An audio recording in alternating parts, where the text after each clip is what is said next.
يا بني آدم إما يأتينكم رسل منكم يقصون عليكم آياتي فمن اتقى وأصلح فلا خوف عليهم ولا هم يحزنون والذين كذبوا بآياتنا واستكبروا عنها أولئك أصحاب النار هم فيها خالدون. أعوذ بالله من الشيطان الرجيم. بسم الله الرحمن الرحيم. الحمد لله رب العالمين والصلاة والسلام على سيد الأنبياء والمرسلين نبينا محمد وعلى آله وصحبه أجمعين ومن اتبعهم بإحسان إلى يوم الدين. قال الله جل وعلا: يا بني آدم إما يأتينكم رسل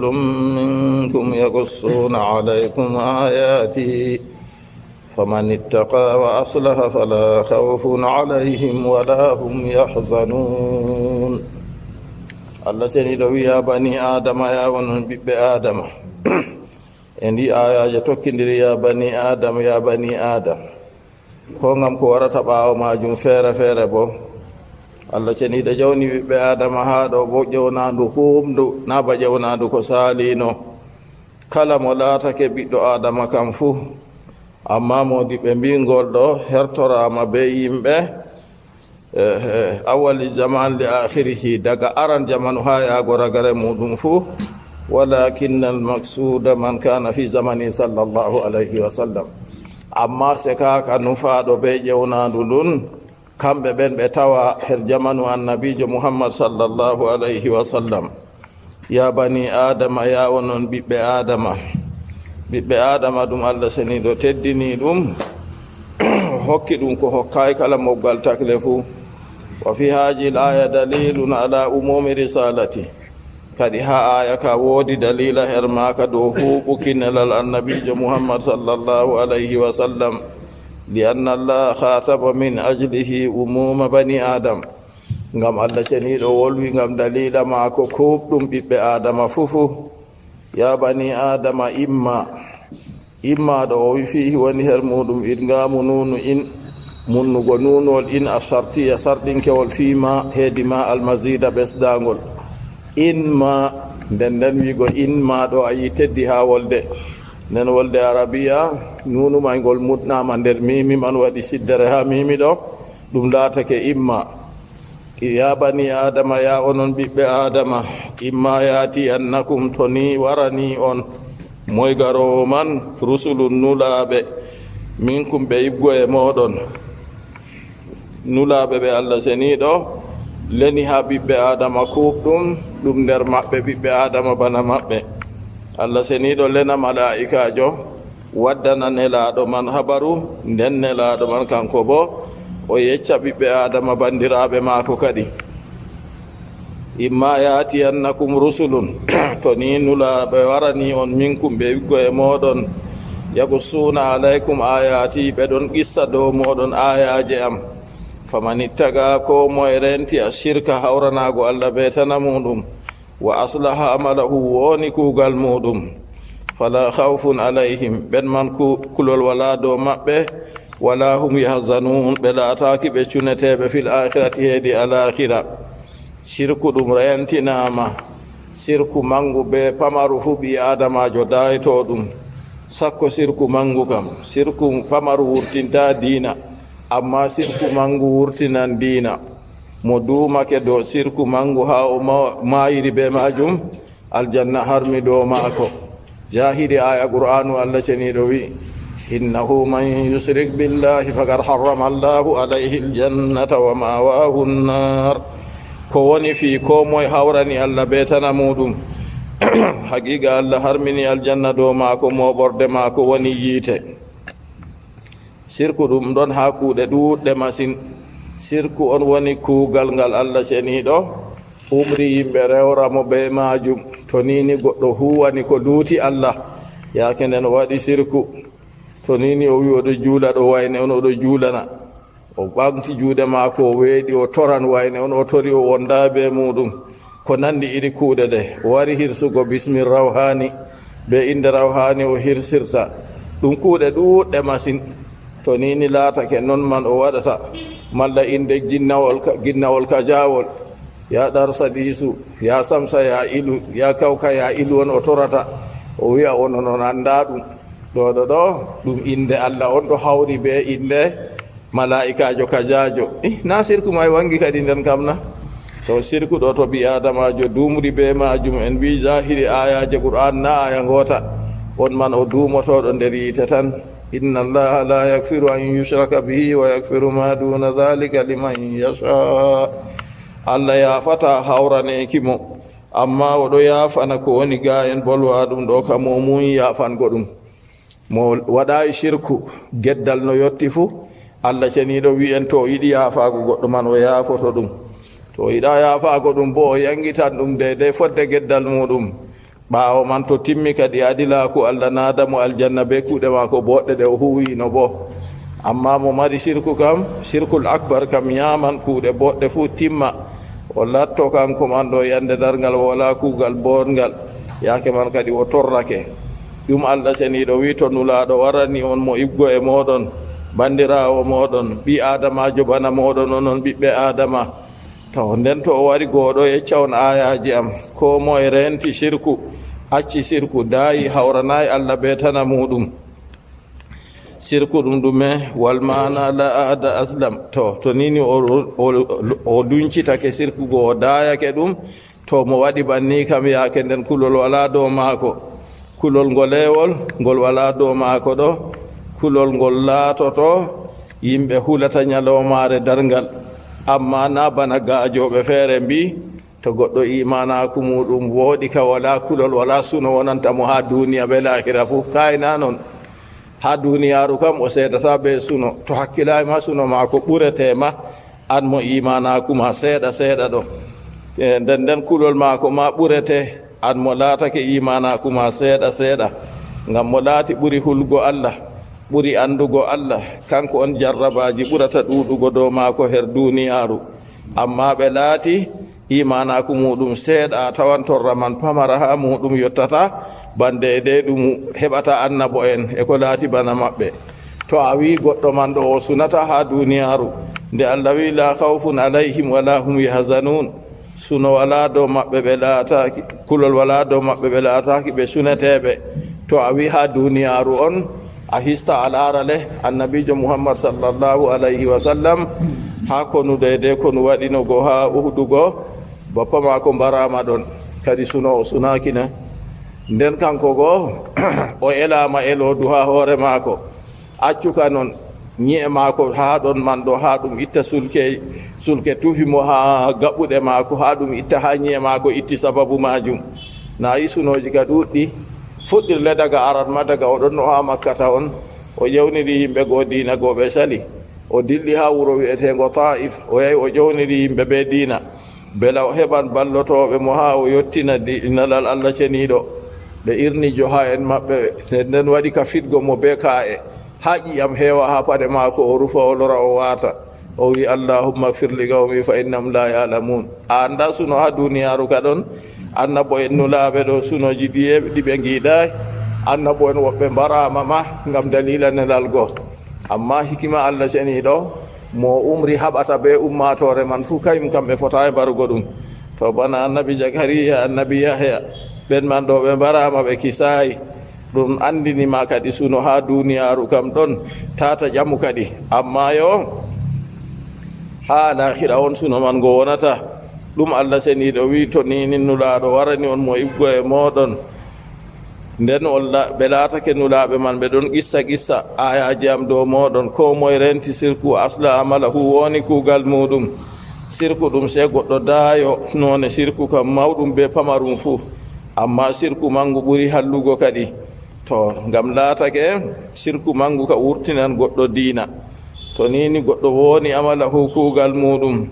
kuugal bo woɗata so nato ngal laatake allah seniɗo sar'ingal nden o tokkiri dow banno Allah seniiɗo sar'irigo o huuri noon nden annabijo sallllahu alayhi wa sallam wangini kuugal ngal Allah sar'igo nden kanko bo o tokki bande de annabijo wangini go o huuri noon nden kuugal man ngal laatata ngal boonngal na kanko noon o waɗa hunde nde o yiɗi o wiya ɗum boɗɗum ha o rewra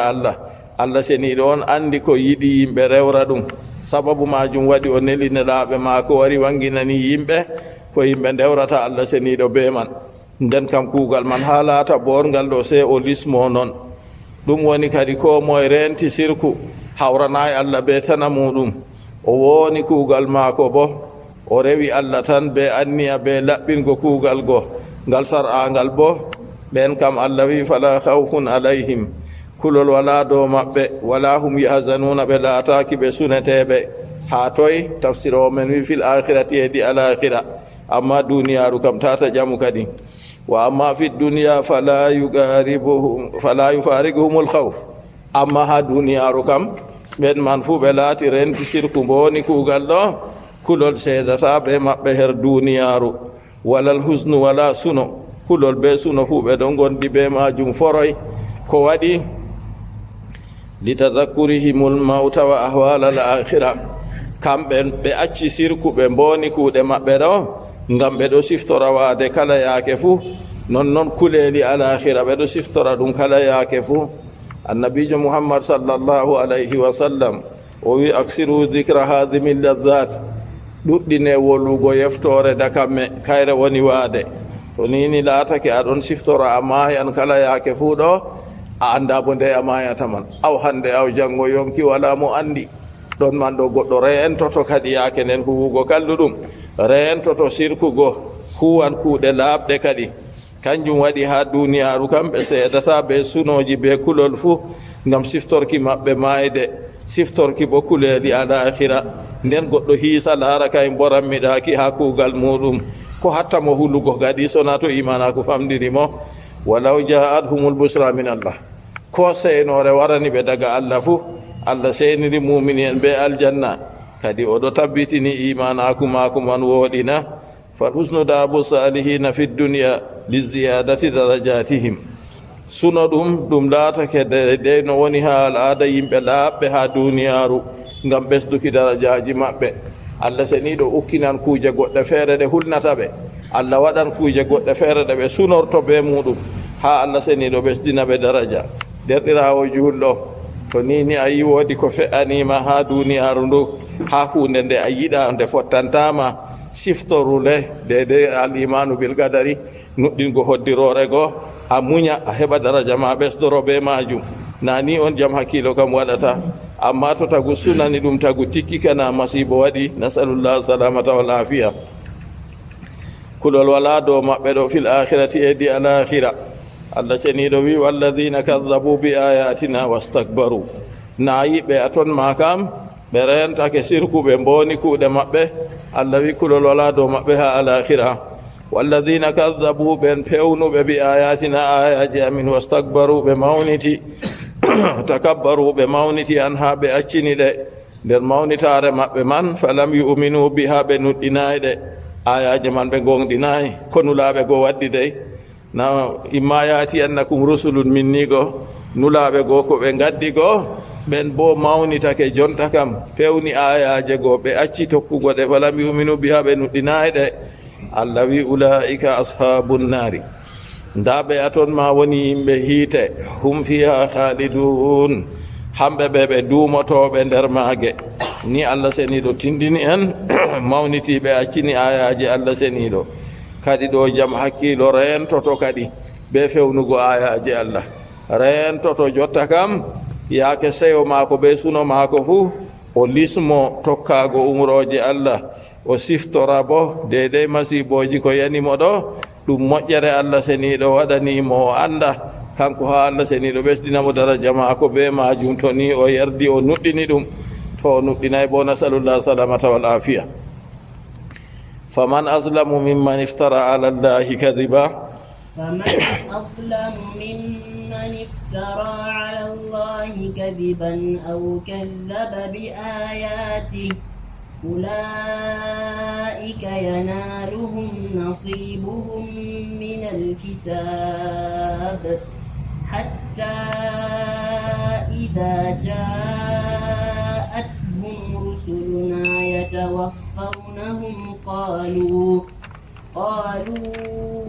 أين ما كنتم تدعون من دون الله قالوا ضلوا عنا وشهدوا على أنفسهم أنهم كانوا كافرين قال ادخلوا في قد خلت من قبلكم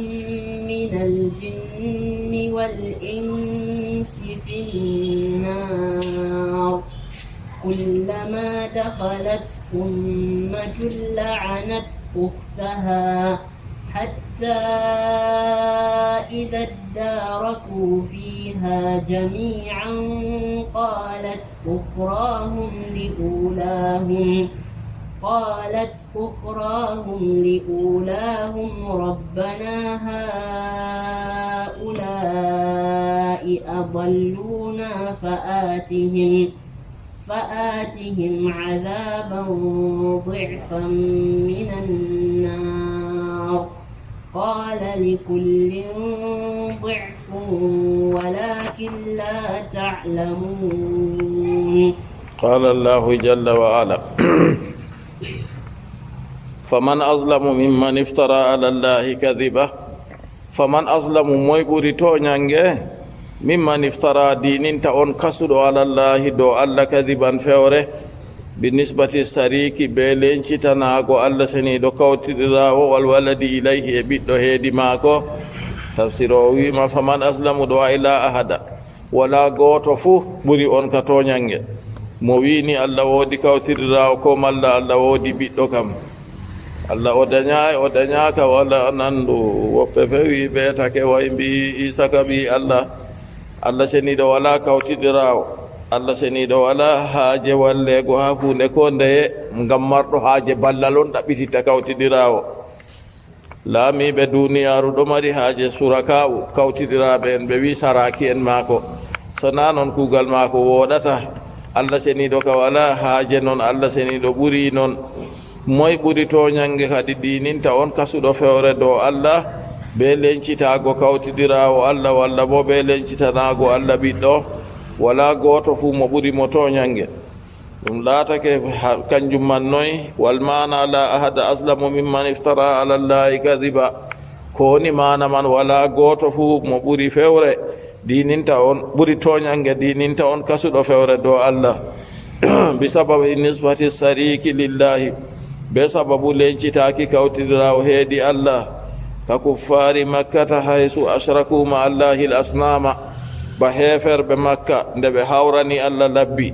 ko annabijo sallllahu alayhi wa sallam wara omtano makka nde nini o jaalake makka o omti ɗum ha suudu kaaba tan nder maaru labbi 350 o tawi ɗo ɓili ɗon ɗum fuu majum ɓe kawtani Allah on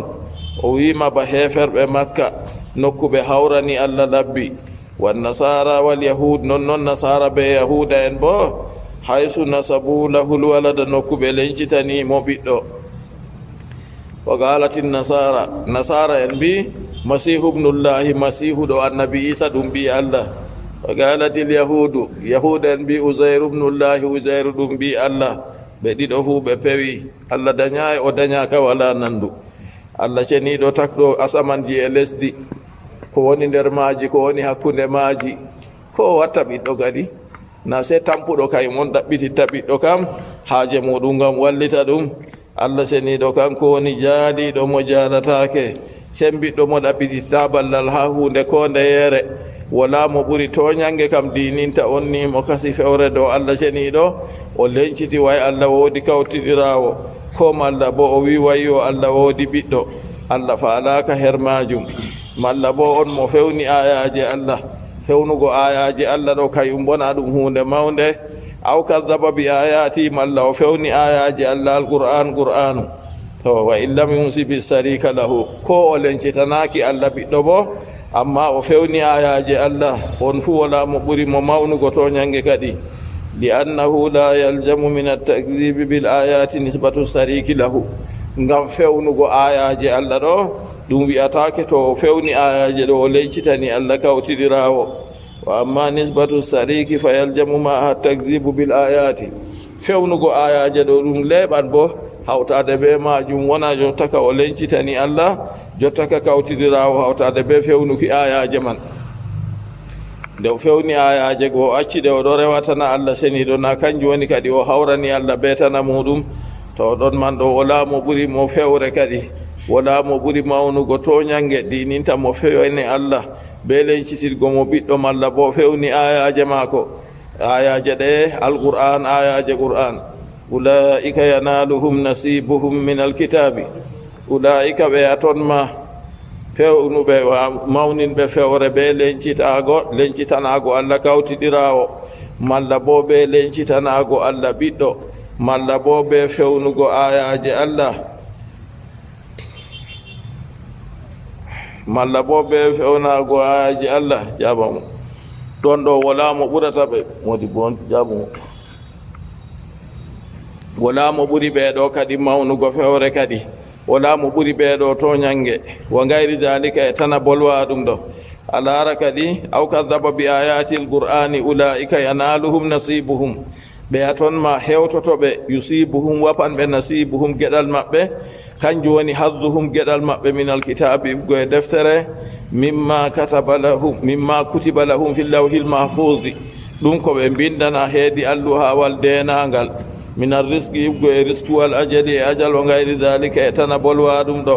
kanjum ɗo ɗum lutata dede ko allah seniɗo waɗi tabitini ha lawhil mahfus ɗo wala mo ɓuri toñago ɗo o sappori be majum ila anna al istifhama al inkari bimana nafi ha yankirgi ɗo ɗum mana riwuki on to kanjum kadi wala mo ɓuri mo toñange kam toñande mako mawnude ande mako mawde be lencitanago allah kawtidirawo ko woni mana wala goto fuu mo ɓurata oɗo toñange kam nokkure nde toñange mako man nde laatake nde mawni banniɗo nde allah wi ulaika yanaluhum nasibuhum ɓe a toon ma geɗal maɓɓe hewtanɓe min alkitabi ha deftere ɗum man ɗo mimma kutiba lahum ko ɓe bindana ko allah seniɗo windi daga ha deftere lawhil mahfus min arrisqi yibgo e risqu ko allah seniɗo windi kanjum man ɗo heɓanɗo ala hasabihi min sa'atin wa diqin dow fodde no allah seniɗo windirino ɗum ha deftere feesare be ɓilla a tawa goɗɗo feere allah jaynita ɗum mara jawdi ha annana ɓe wiyama afrique ɗo pat bana wayne wala to nden man ɗo na ayi allah seniɗo feesinani on goɗɗo feere bo allah ɓillana ɗum talakaku ha an be hoore mama to a yi ɗum to woodi enɗamel ha ɓernde ma a yurminan ɗum a yiɗon man fuu na ɗi ɗiɗi fuu ɗiɗon tabitina ɗi fuu maji ɗi bindaɗi daga lawhil mahfus wa kawnihi min halalin aw haramin e laatugo risku maako ñamdu maako daga dagi ɗum ko malla haram arti windama allah seniɗo andi yaake maako no wata kanjum waɗi allah hoddiranimo noon ñamdu maako ko halal ko ɗum haram o faalaka ko allah seniɗo hoddiranimo ɗo doole ɗum waɗan noon man wal ajali non noon ajal bo fahin ay min gasrin aw min tulin rammiɗitki gurdam maako malla bo juutuki goɗɗo feere daga nder reeduɗaɗa muɗum mayata wurta mayɗo goɗɗo feere wakkati dañeego goo to o dañama o maaya yaake man goɗɗo feere ɓaawo dañeego goo ñalle seeɗa ko asawere waɗay maaya goɗɗo feere ɓura asawere goɗɗo feere seeto sukɗi goɗɗo feere yaake yimɓe ɗo mari haaje muɗum goo nder kaku nder laamu e jawdi nda nder kaku nda laamu nda jawdi yimɓe fuu ɗo mari haaje muɗum maaya goɗɗo bo seeto naywi tampi ha warta yaago fuu wawata jonta ni keña ni mi ƴami habar noye habaru wayne ɓe wi hande kam se dasi o dasa o wara ha veranda non noon o lorto amma ɓuri noon ka o wawata ayi ɗum majum ɗum fuu majum dede ha rammiɗitki gurdam ko malla juutuki gurdam allah seniɗo arti ɗum windi allah seniɗo arti windi ɗum ha lawhil mafuju ɗum ɗo tabiti kanjum man ɗo ɓe kewtoto ɗum o gayri dalika e tana bolwa ɗum ɗo kal amali bana kuugal huugo kuuɗe boɗɗe malla huugo kuuɗe kalluɗe goɗɗo feere a tawa ɗum ɗowtaniɗo allah seniɗo wakkere a numi fuu an be hoorema to a ɓaɗi bange maako ka andi on potata fakkat wala seko goɗɗo bo geddo Allah no fanti fuu an be hoorema yelatama yigo iri maako ɗum fuu ɗum arti ɗum tabiti dey wa kama anna dhalika maktubun fi lawhil mahfuz ban bolwa ɗum ɗo ɗum laatake ɗum binda ɗum ha alluhawal denangal maktubun fi sahaifil malaika maktubun fi suhufil malaika ɗum binda ɗum ha defte malaika en bo wa huwa fi badni ummihi daga oɗon nder reedu inna maako hadisol abdoullahi ibnu mas'ud as-sadiqul masduq radiyallahu anhu o wi annabijo sallllahu alayhi wa sallam as-sadiqul masduq gonɗuɗo gonɗinaɗo yewti min ha nder ko o yewti man ɗo o wi ɓi adamajo tagadi muɗum ɗo tage deydey o jooɗa ha nder reedude adamako o toɓɓere mani balɗe 40 daga ɓaawo ɗon waylita warta he ere ƴiƴam balɗe 40 daga ɓaawo ɗon Allah waylata ɗum dey waylita ɗum wartira tayre husre balɗe 40 nden to timmi balɗe 40 nde tati ñalde temere ɓe no gasike timmi lebbi 4 waɗi jonta kam yaake man kadi Allah seniɗo lena malaika jora fu fana mo yonki umre be windugo kuuje 4 be ajal maako ñamdu maako to laati o gaɓɗo malla o gaɓtaro pat ɗum windama nayi kanjum bana jawmu ha siya wi maktubun fi suhufil malaika binda ɗum ha defte malaika en wa huwa fi badni ummihi oɗon nder reedu inna maako fatahsulu nden gasoto kadi annama gusima lahu fil hayati dunya la yugayiruhu kufrun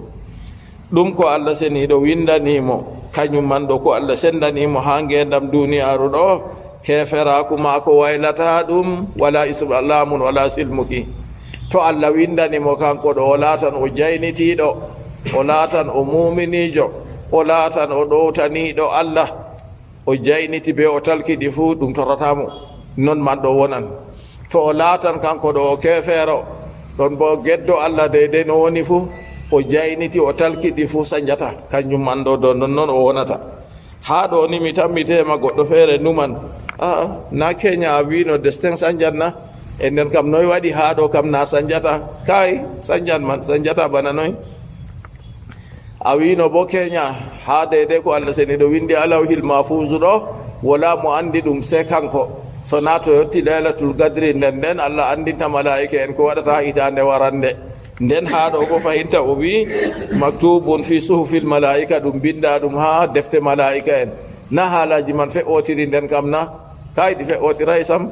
ko winda ha defte malaika en ɗo kam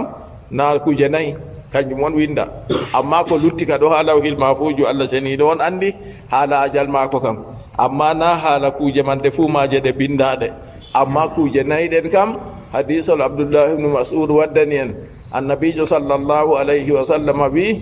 to ni tagdi mako timmi lebbi 4 ɗo o fufante yonki nden Allah umra malaikajo goo windugo risku maako windugo ko heɓata be ko heɓata mo windugo ajal maako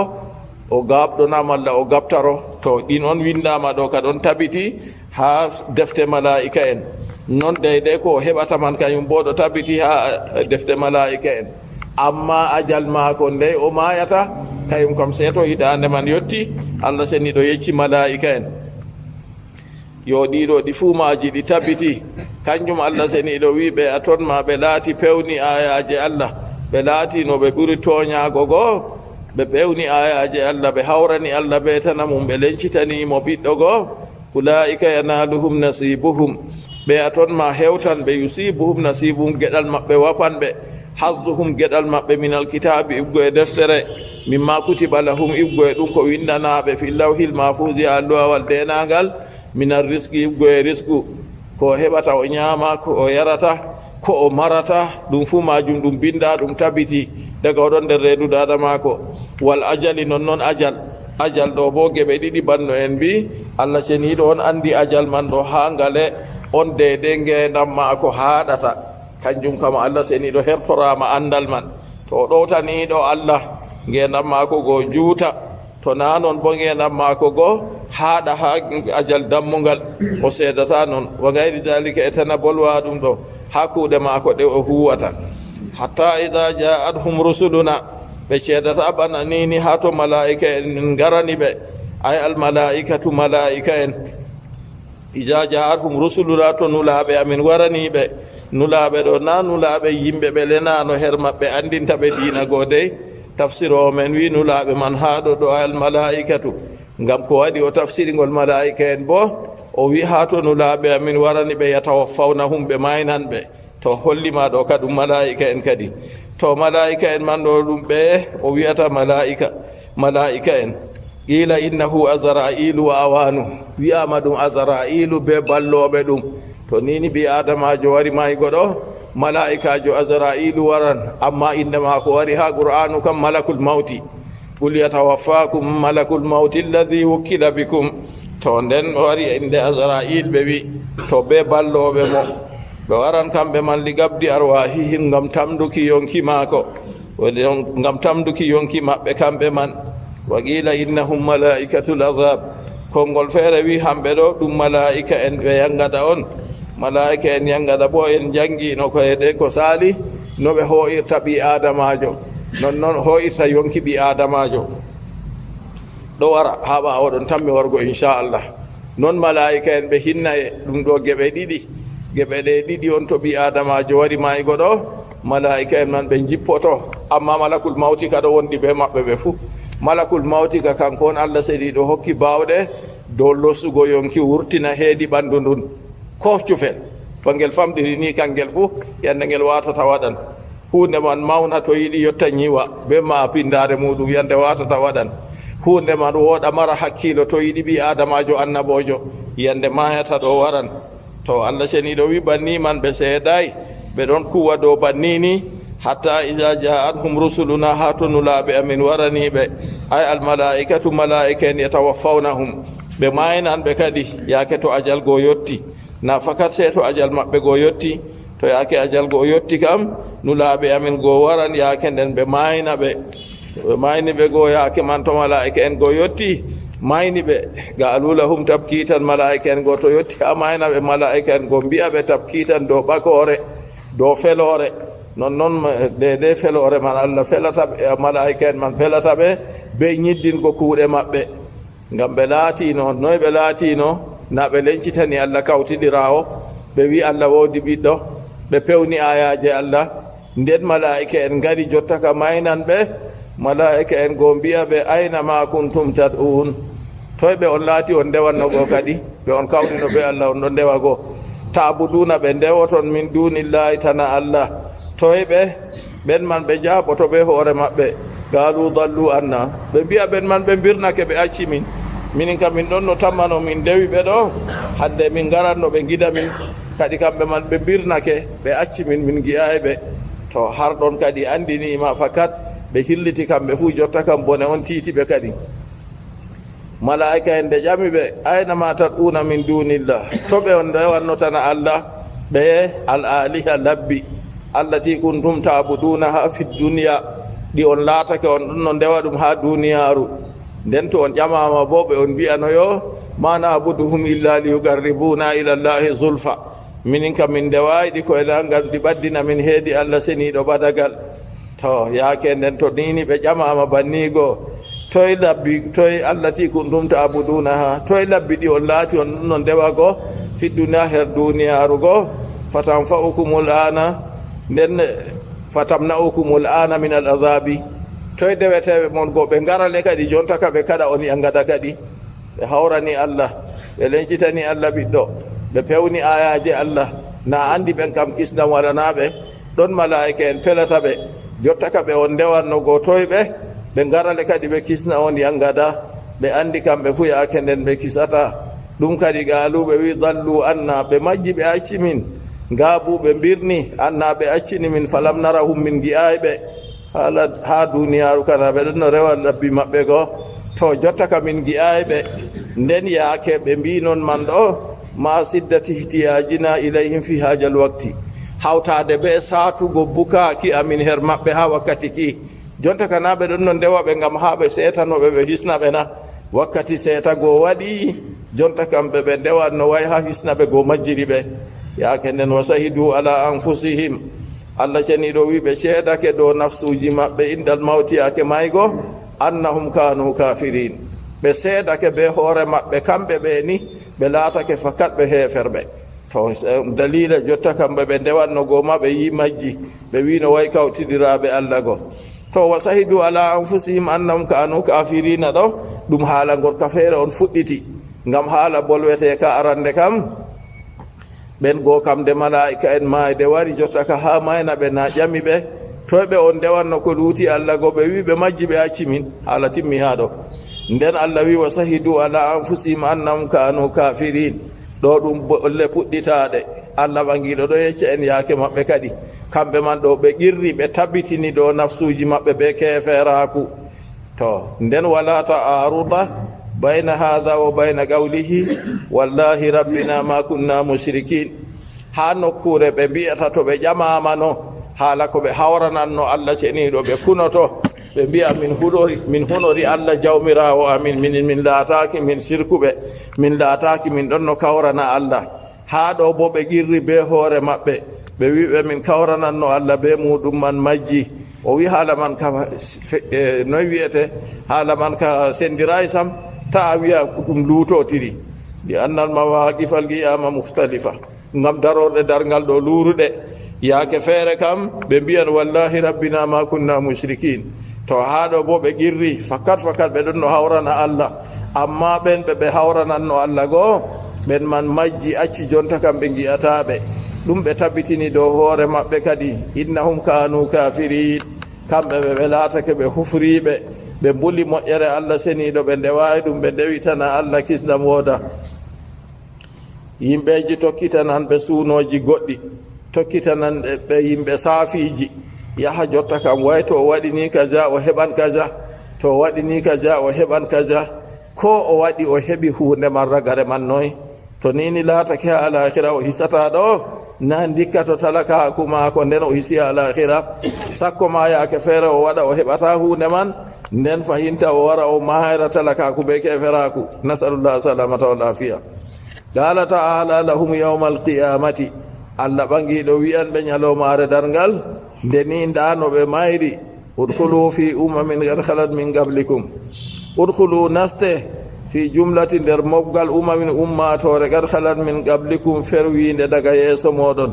allah wiyan li haulai alladhina iftaraw ala allahi alkadiba ɓeya kasunoɓe fewre dow allah nden ɓe lencitini allah kawtidirawo be ɓiɗɗo wa kadabu bi ayati ɓe pewni ayaje allah allah seniɗo wiya ɓe naste fi umamin nder mobgal ummatore udkhulu musahibina li umamin naste on jadanɓe be ummatore wonde ummatore man ndeye to kayre man fu nde wayi bana maɓɓe li annahum inda duhuli lam yakunu musahibina lil umam yaake ha ɓe nastata yangada man ɗo ɓe wondayno be ummatore wi'ande nde na yi ummatoje goɗɗe feere artino nden na o wi'en aya bo wolwanama jonta kam ha tawaɓe ha jaman annabijo muhammad sallllahu alayhi wa sallam ummatoje artunoɗe go bana nasara en mbino ɓe lencitani allah ɓiɗɗo ɓe wi masihubnullah bana yahuda en mbino ɓe lencitani allah ɓiɗɗo ɓe wi usairubnullah ummatoje go nayi artunoɗe nden kamɓe bo jonta ɓeɗo bo warɓe ɓawo bo wari fewni jotta kam to ɓe nastan yangada goo ɓe nastoyan yiite goo allah seniɗo umri ɓe naste fi umamin nder ummatoje gad halat haqiqa perwunoɗe min qablikum daga yeeso moɗon to ɗo gad halat ɗo ɗum tindinore arandere ha ummatoje goo ase ummatoje man ɗe artiɓe nden min qablikum ɗo bo ɗum tindinore ɗiɗabre fahin ummatore man ndeyere minal jinni wal insi ɗo bo tindinore tatabre fahin jinnaji be yimɓe artunoɓe allah ceniɗo tagi banul janni resi ha lesdi ndi aran daga yeeso tagaki annabi adama alayhi salatu wassalam ɓe kuwi gedde ɓe mbarotiri allah waɗi malaika en meeɗiɓe woɓɓe hooti ha corɓe woɓɓe mbarama nden allah seniɗo ndeni tagi annabi adama alayhi salatu wassalam jippinimo ha lesdi ndi waɗimo khalifajo halfotoɗo lesdi ndi waɗimo o nulaɗo ha ɓiɓɓe maako nden men goo bo wari ɓawo ɗon nder maɓɓe kadi woɓɓe feere wari hufrani allah ceniɗo woɓɓe feere wari tokkitani konnguɗi ɓeyago yo nden kam onon bo naste ha nder ummatoje saalinoɗe goo ɓe lencitanino allah ɓiɗɗo ɓe lencitanino allah kawtidirawo ɓe pewnino ayaje allah on bonde on wari on pewni kadi urkulu naste kadi fi umamin nder ummatoje bayɗe bana yeru moɗon kar halat haqiqa nde ferwi nde saalino min qablikum daga yeeso moɗon ummatoje man minal jinni wal insi yibgo e ginni be yimɓe allah seniɗo tagi aljanna be yiite allah seniɗo waɗi aljanna ɗo nokkure nde yimɓe saalihi en ɗowtaniɓe mo duumoto nder maaka o waɗi yiite bo nder nema nder laamu o waɗi yiite bo ha yimɓe ɓe yeddimo ɓe hufranimo mayri ke feraku sirku duumoto nder muɗum nder yangada yimɓe man ginnaji be ɓiɓɓe adama kayum bo o tagani ɗum amma ko luuti ɓiɓɓe adama be ginnaji to yande dargal waɗi kiita allah seniɗo waɗi allah seniɗo hiiti kiita muɗum timmi kayum may fu ɗum waati tan to ni woodi ko ɗum toñotirino kam allah seniɗo ren en be toñotirgo to goɗɗo toñima bo yaafa ɗum a laata nder tedduɓe kadi nder keɓanɓe mbar jaari tilimdi kanjum on ɓurata nafugo ɓi adamajo e di o wayne waɗi am ni ka ja mi accata ko waɗanoy se min yaada be ma ko hamin jaadata fu accu useni derɗirawo julɗo yande dargal ɗo wara dey nasalullah salamata wal afiya yo ɗon man ɗo laatake allah seniɗo wi naate kadi nder ummatoje ferwinode daga yeeso moɗon ummatore man nde yeere minal jinni wal insi kamɓe woni ginni be yimɓe ginnaji be yimɓe ɗo kamɓe woni nastoɓe aljanna malla bo nastoɓe yiite ko moye fu dede kuugal muɗum no wayi mo laati muminijo nder ginnaji ko yimɓe ɓiɓɓe adama nastoɓe aljanna mo laati bo kayum bo kefeero sirkaniɗo allah nder ginnaji ko ɓiɓɓe adama kayum bo nastowo yiite jonta kam en ɗo gondi ɓe toñiɓe ɓe hawraniɓe allah ɓe tanamum lencitaniɓe allah ɓiɗɗo nden fewni ayaji allah ha nder ginnaji be ɓiɓɓe adama ɓe umre jotta kam onon man kewte ɓe artino on daga yeeso finnari nder yiite to mutaalligun bi udkhulu ɓe kalimawlo wino udkhulu nastego toye ɓe nastoto ha ɓe nastata man woni yiite almouradu biha daral igabi bi jamii tabagatiha ko woni muño be yiite man ɗo ɗum saare yangada on saare yangada nden yiite man be darajaji maage feere feere joweeɗiɗi escalier ji feere feere ha yiite joweeɗiɗi kala nokkure fuu be noon e yangadaji muɗum a andi bo daraja ɓurduka leesugo premier escalier wakkere les kam ɗum woni yiite nge naafiki en gonata her muɗum innal munafiqina fi darakil asfali min annari hollima ginnaji be yimɓe fuu ɓe nastoto jotta kam nder yiite go ngam jonta en ɗonno ha pellel hufruɓe lencitaniɓe allah ko wala her muɗum pewnuɓe ayaji allah ha ginnaji be yimɓe naste kadi fi umamin nder ummatore minal jinni wal insi artinoɓe daga yeeso mon finnaari mutaalligun bi urkulu kullama dakhalat ummatun kala nde ummatore nasti annara yiite fuu to nini ɓe tawi ummatore artunode wonde nder yiite go nastiɓe jonta go la'anat uktaha nde la'ana derɗire allati qabla ha wonde yeeso maare artinode nastugo yiite ko waɗi lidalaliha biha ngam majjirki maɓɓe be dalila yiite go ɓeɗo yiya ko ngam majjirki maɓɓe be dalila artunoɓe go ɓeɗo giya kamɓe on ɓe jagti ɓe tokki to jotta ka la'anat uktaha derɗira ɗo ɗum nde derɗiraɓe maɓɓe ha koɓe ndewanno ha derɗiraɓe maɓɓe ha shirku derɗiraɓe maɓɓe ha lencitanago allah ɓiɗɗo derɗiraɓe maɓɓe ha fewnugo ayaji allah so ɓe tawama nder yiite go nayi kamɓe diina maɓɓe goota alkufru millatun wahida keferakuɗo ɗum diina goota allati qabla ha wonnode yeeso maɓɓe atalabbusu bidhalika din ɓe jillidirde be diina go fannasara tal anu nasara walyahudu tal anu lyahuda walmajusu tal anu lmajus nasara en kamɓe ma to ɓe nasti yiite go ɓe la'ana nasara en bandiɓe ngam artiɓe ɗo kamɓe on ɓe tokki nden ɓe majji yahuda en to nasti yiite go kamɓe ɓe la'ana yahuda en ɓe tawi nder yiite man ngam kamɓe woni artiɓe kamɓe ɓe tokki majusa en la'ano majusa en gonɓe nder yiite go ngam kamɓe on ɓe tokki nasara ma dewranɗo allah seniɗo ƴaƴanɗo dow ƴaƴo muɗum oɗo rewra allah seniɗo be deftere wiyetende linzila ono ƴaƴata defte man ɗo ɗe fuu maaje ɗe pewaɗe amma deftere woore ɗon nder maaje ɓe wi kayre kande sahinde kayre man ɗo nasara yiiɗa wanginta sam se mi yerbina irin alaji basiru en ɗo toye mo kam ha ke mi yerɓanama de deftere moy tawre e linjila moy linjila barnaba se kayre tan woni sahinde ɗon nder kungel ɗo siftinirama ha mi yerbinay ko mi yerbinayma de mi yerɓayna to siftinirama ha mi yerbinay ha a laara inde annabijo muhammad sallllahu alayhi wa sallam ko wari ton ha a laara ko allah seniɗo waddi annabi isa ɗo abdoullahi wa rasulu ɓe pewan ko ɓe mbiyata ɗo ɓe andi dey makko maɓɓe ɗo pat andi ɗum amma ɓe ɗo ñukkini haala man ɗume ngam heɓugo riyasati duniya ko howango duniya allah ren en be yidgo ardungal ɗuɗɗum torrata ɓi adamajo watta ɗum ko watta ɗum fuu tawa nasara man ɗo kamɓe man ɗo rewranɓe allah be deftere linjila dow ƴaaƴo maɓɓe be ɓe bonni nde tawa non yahuda rewranɗo allah seniɗo be deftere tawreta be hawtade ɓe bonni nde majusa ka walano deftere daga nane ma majusa ɗum ɓe majusa ɗum rewoɓe ɓe wi ilahum haynis nayni ɓe woodi deweteɓe ɗiɗo ɓe wi deweteɗo mo annora kayum waddanta ɓe hayru deweteɗo mo ñibre bo kayum waddanta ɓe sarru toye dewal woni kadi ɓe gaɗi yiite ɓe ɗon no huɓɓa yiite nge ɓe rewata duuɓi ujunere nge meeɗa ñifugo sey yande annabijo muhammad sallllahu alayhi wa sallam dañe yande man yiitewal nge ñifi rip duuɓi ujunere nge ɗon no huɓɓe dey ɓe mbi kay fakar woodi ko waɗi ha duniyaru be ɓe kefti o dañama ma e fuu toye kadi ha hande seeday majusa en ɗon accuma nder maɓɓe ɓe ɗo kabdama way se ɓe lorna dina ha majusaku allah jaɓanan ɓe na dina ka allah jeyi ɗum ka timmata bo sona yande allah seniɗo muyi haɗɗingo ka taw ɗon man kadi kala yeɓre nastunde fuu laanan derɗire ha dina kadi nasara ma laanan nasara yahuda laanan yahuda majusa laanan majusa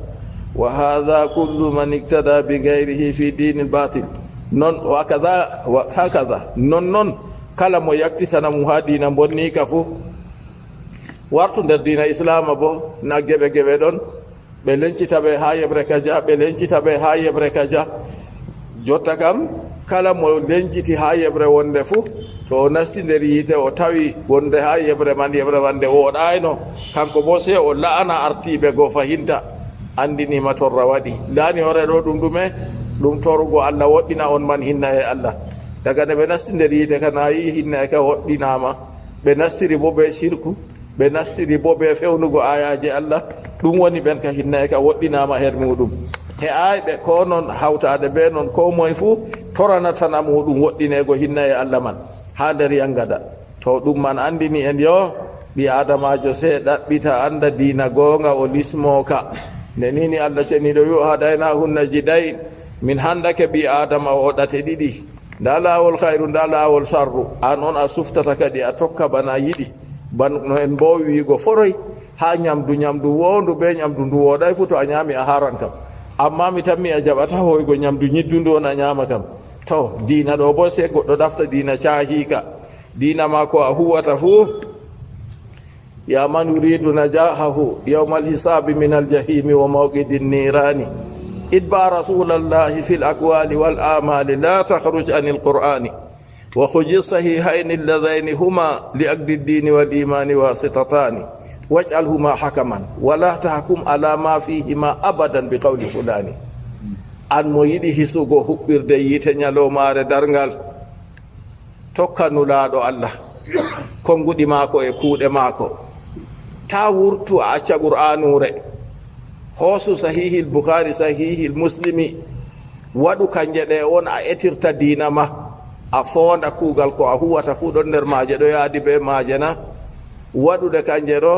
kanje ɗo ɗe peesiiɗe hakkal diina makko a yiɗi fuu a tawan ɗon ha maaje foondu ko a rewrata allah ɗo a laara ɗo yaadi be maaje na to woodi hunde wonde feere a waɗata a wara a jooɗa ɗo rewra allah ɗo laaru ha nder maaje ɗon no jamanu annabijo sallllahu alayhi wa sallam banani ɓe gaɗanno na kuugal maman laaru to a tawi wala nder maaje ni accu ɗum an kam hoosu ko woni ha nder maaje hu waƴalhuma hakaman wala tahkum ala ma fihima abadan bi gawli fulani waɗu sahihil bukhari be sahihil muslimi kanje goni kiitoje dow kuugal ma fuu tata ho'u konngol goɗɗo feere a wara hiitora dow maaje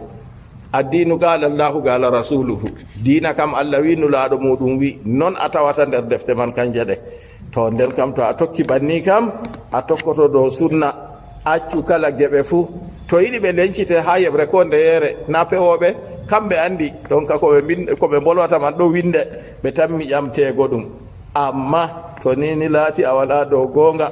nden fayinta ɓe lencitima ha yeɓre wonde yande janggo kisnam wala her majum dey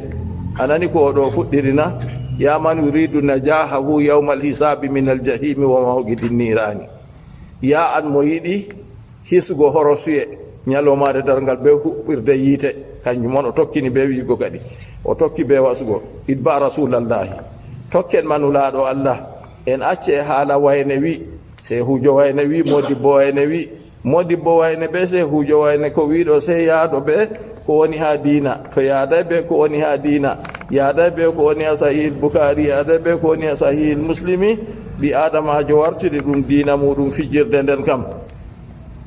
o hisata her majum nder kam wona nder geɓe goo kadi kullama dakhalat ummatun la'anat uftaha kala nde yeɓre nasti fu nde laana derɗire ha diina goo ha to nasti yiite goo o laanoɓe e artunoɓe mo ha yeɓre man to ni allah seniɗo yecci en kullama dakhalat ummatun la'anat uftaha to ɗon man ɗo en yi ko tafsir o waddi allati qabla ha wonde yeeso maare li dalali ha biha ngam majjirgo maare be ndeɗo man yahuda nasara en man ɓe majjiri ɓe yahuda nasara en artuɓe yahuda en majjiri ɓe yahuda en artuɓe majusa en majjiri ɓe majuja en artuɓe war nder ummatore nde bo a tawa ha geɓe ɗo yeɓre kajare majjiri ɓe yeɓre artunde seedaka banniman ɗo ɗum ɗo sogga ɗum ɗo dilla ni ha yottugo yande kiita man to waɗi ban allah seniɗo wi en ɗo to lattake ɗon man ɗo kala yeɓre fuu laanan yeɓre wonde yeeso muɗum hatta e jaddaraku fiha jami'an ha toni ɓe kewtotiri geɓe goɗe fuu maje ɗe nastake nder yiite goɗe fufu galat ukhrahum li ulahum nden ragareje mare wa humul adba'u kamɓe on tokkiɓe ɓe mbiya li ulahum arande en maɓɓe ayli ajillaihim mawɓe maɓɓe wa humul madbu'una kamɓe woni tokkaɓe yeɓre artude goo na kayre woni tokkande yeɓre sakitinde bo na laati tokkinde to yeɓre tokkinde goo wiya artuɓe goo rabbana haula'i bannina hatta e jaddaraku fiha jami'an ha to ɓe hewtotiri ɓe kawti ɓe fuu maɓɓe nder yiite goo nden yeɓre ragarere maɓɓe woni tokkiɓe ɓe mbiya arande en maɓɓe woni tokkaɓe mawɓe maɓɓe ɓe mbiya rabbana haula'i adalluna ɓe mbiya jawmirawo amin nda ɓeɗo woni ɓe majjini min artunoɓe ɓe tawi nder yiite goo ɓe wiya ɓeɗo woni ɓe majjini min fa atihim azaban difan min annar jawmirawo amin hokkuɓe kamɓe ɗo yangada cowaka ibgo e yiite muda'afan sowtaka min annari ibgo e yiite kamɓe ka yangada maɓɓe ta famɗa sam hokkuɓe yangada man ka soweni ka ɗuuɗa dow maɓɓe yo ɗo konngol man ɓe wi ɗum amma almutagaddimuna fali dalalihim amma artuɓe kam fali dalalihim ngam majjere maɓɓe wa illaɗim e majjinki maɓɓe ngam kamɓe man ɓe laati ɓe majjuɓe nden ɓe majjinitana maɓɓe nden kam jawmirawo hokkuɓe yangada sowtaka kadi wa amma almutaakhiruna fali kufrihim wa taklidihim amma sakitiɓe kamɓe bo yangada sowama dow maɓɓe ɗo ngam keferaku maɓɓe be tokkaki maɓɓe majjuɓe yeeso maɓɓe a yiɓe fuu maɓɓe yangada go kam sowama dow maɓɓe ɗum allah seniɗo wi nde ɓe tori ɓe wi allah seniɗo hokku majjinɓe amin artuɓe min kam yangada cowaka iggo e yiite qala taala allah ɓangiɗo wi likullin difun likullin wodani kala goto minkum nder moɗon onon tokkiɓe wa minhum e nder maɓɓe kamɓe tokkaɓe fuu difun yangada kam cowaka adabun muda'afun yangada sowtaka kanjum en wi artuɓe ma ko waɗi yangada maɓɓe sowi ɗo ngam majjere maɓɓe be majjingo tana maɓɓe tokkiɓe bo ko waɗi yangada muɗum sowi ɗo ngam keferaku maɓɓe be tokkaki ɓen man na ɓen may dolayɓe ha tokkugo ɗo kamɓe on ɓe sufti on ɓe tokki ɓen man ngam doolago ɓi adamajo ha nder ɓernde mum ha jaɓa hunde ɗo ɓi adamajo fotayi wawata ɗum ɓen man ɗo ɓe doolaki ɓe ha tokkugo ɗum sam ayiyayi yimɓe rugijina yimɓe ɗateji goɗɗi feere ɗi mboɗayi ɗo na ɓe wiya ko wayne on wurti wari wi ɓe acca ɗariga may fu ɓe accatana to na yi hollima kanko on jaɓi tokki nde kanko on jaɓi tokki ɗon nden ka yangada wonanan mo dow majum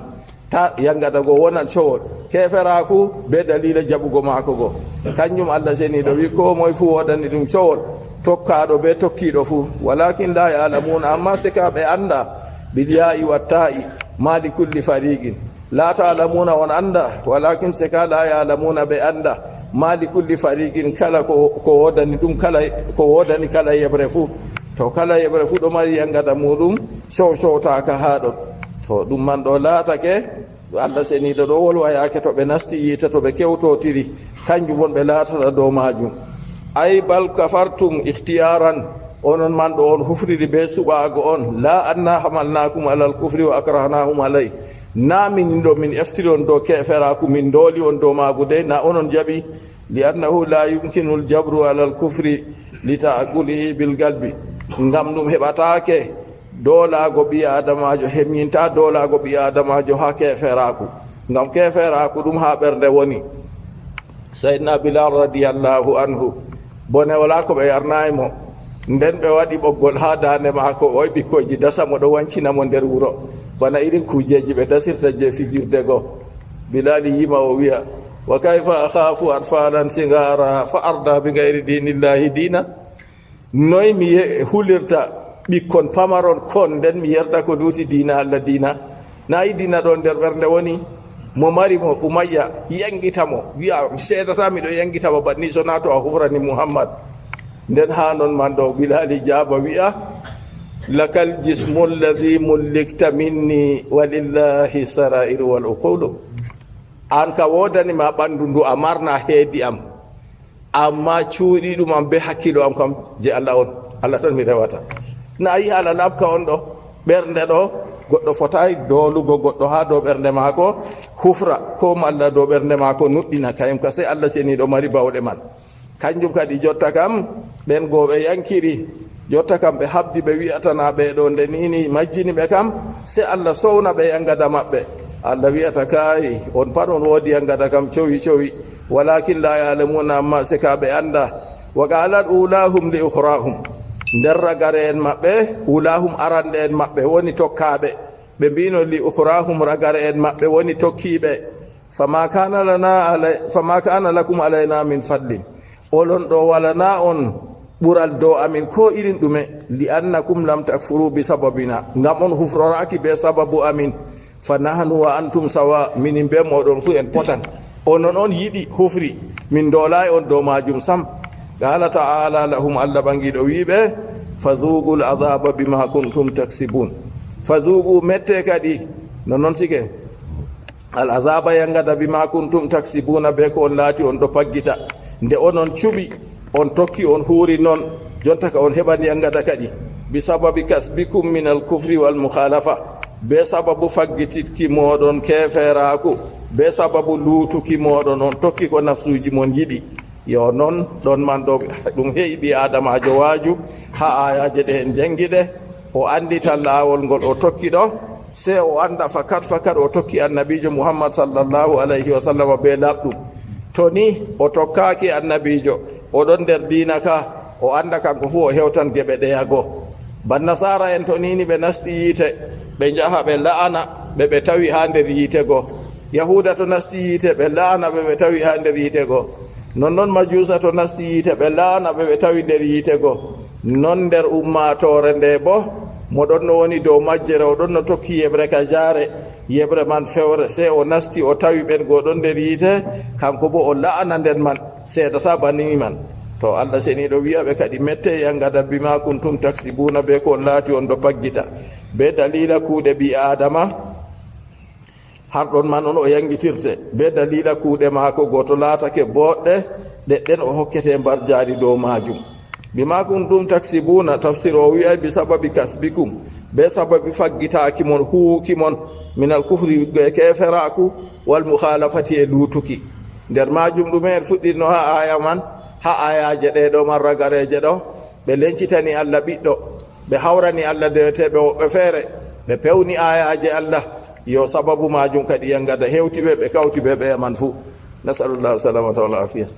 sallillahumma wa sallim wa barik ala nabiyyika rasulika muhammad wa ala alihi wa sahbihi ajmain